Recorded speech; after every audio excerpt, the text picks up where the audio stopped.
नमस्कार। AGCNN news पर रोवो news में आपका स्वागत है।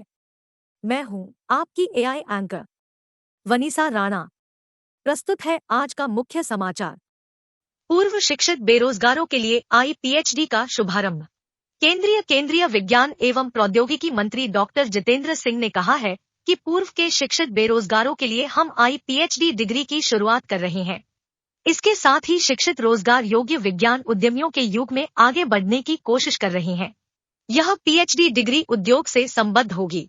डॉक्टर जितेंद्र सिंह ने आज 7 नवंबर को नई दिल्ली में वैज्ञानिक और नवोन्मेषी अनुसंधान अकादमी के 7वें दीक्षांत समारोह को संबोधित करते हुए यह बात कही। उन्होंने कहा कि यह अकादमी एक अद्वितीय शैक्षणिक मंच है जो विज्ञान में डिग्री प्रदान करता है, रोजगारोन्मुख है और उद्यमिता से जुड़ी बारीकियां पाठ्यक्रम में शामिल है। डॉक्टर जितेंद्र सिंह ने कहा कि वैज्ञानिक और नवोन्मेषी अनुसंधान अकादमी SESIR की स्थापना 2011 में हुई थी। मात्र 12 वर्ष की अवधि में ही यह अकादमी देश में डॉक्टरेट शिक्षा प्रदान करने वाले सबसे बड़े संस्थान के रूप में उभरी है। वैज्ञानिक और नवोन्मेषी अनुसंधान अकादमी भारत में डॉक्टरेट अनुसंधान के लिए सबसे बड़ा शैक्षणिक संस्थान है। इस संस्थान ने वर्ष 2022 में 577 PhD डिग्री प्रदान की है और वर्तमान में 7,000 से अधिक विद्यार्थी PhD के लिए पंजीकृत है। वर्तमान में भारत में शैक्षणिक संस्थानों के बीच अनुसंधान श्रेणी में SESIR को स्किमागो इंस्टीट्यूशंस रैंकिंग 2022 में तीसरा, नेचर इंडेक्स 2021-22 द्वारा 11वां और नेशनल इंस्टीट्यूशन रैंकिंग फ्रेमवर्क 2023 द्वारा 12वां स्थान प्रदान किया गया है। हमारे वैज्ञानिक प्रयासों के साथ उद्योग के जुड़ाव को संस्थागत बनाने का आह्वान करते हुए डॉक्टर जितेंद्र सिंह ने कहा, इससे सतत स्टार्टअप बनाने में मदद मिलेगी। उन्होंने कहा, हमें देश में इस स्टार्टअप प्रक्रिया को बनाए रखना होगा।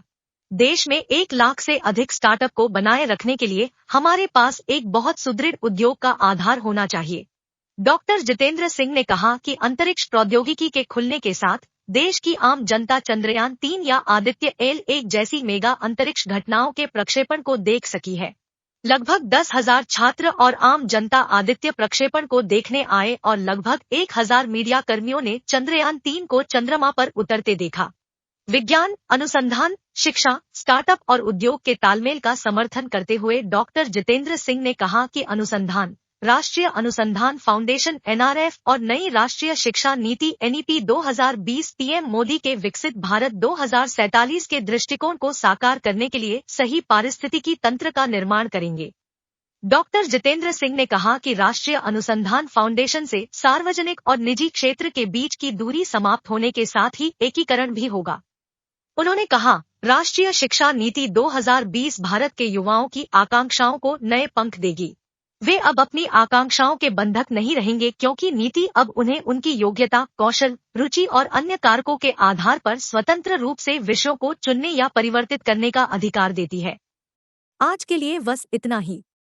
मुझे दीजिए इजाजत। नमस्कार।